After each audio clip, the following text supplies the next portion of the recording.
Hi, I'm Oliver Harris. This is my new novel, Deep Shelter, and you're watching Book Zone.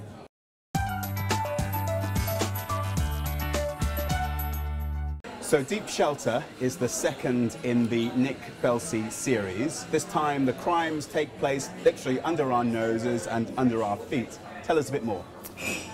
I've long been fascinated by subterranean London. There's an incredible amount under there that's known about, that's part of the London mythology, the folklore, but there's also an incredible amount that people still don't realise as yet to be declassified. Tunnels that came into use in the Cold War, and run essentially across central London.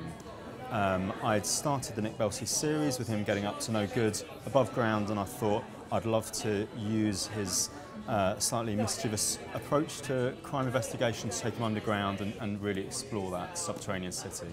So you are an expert on that subterranean city underneath the capital.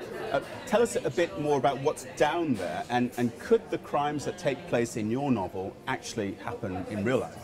Very much so. I mean, no one knows exactly what's down there. What we know is that there was, for example, an alternative tube line dug about 400 feet underneath the existing one, running right from High Barnet down to Brixton.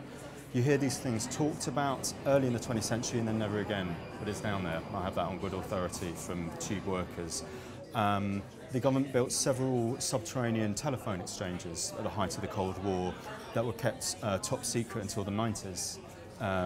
When, for obvious technological and geopolitical reasons, these things started to come to light.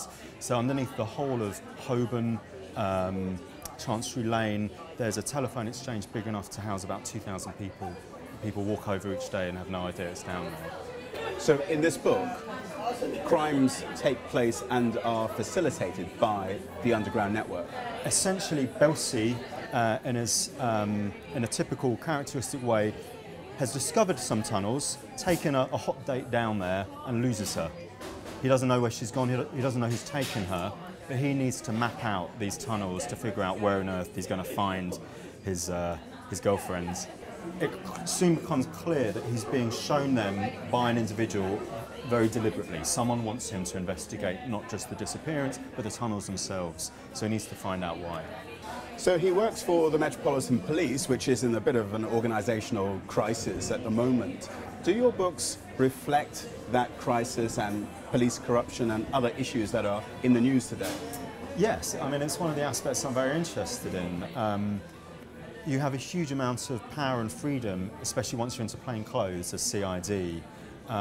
There's a huge amount of temptations, and there's a huge amount of grey area that doesn't tend to be spoken about, in which you're working with informants, you're working with known criminals, and you're part of a very enclosed group with its own code of behaviour.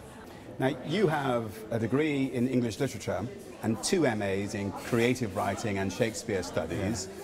So, shall I assume you always wanted to be a writer? Yes, absolutely. And dipping in and out of academia, because I also love that, but it also provided something to be doing so that my parents didn't despair. So what next for you and for Nick Belsey? I'm very excited to be writing a 3rd Belsey adventure. The next one sees him drawn into the world of London's celebrity culture, the dark side of that. And I'm having great fun getting him out of tunnels for the first time in a while. Oliver Harris, thank you very much indeed. Thank you very much.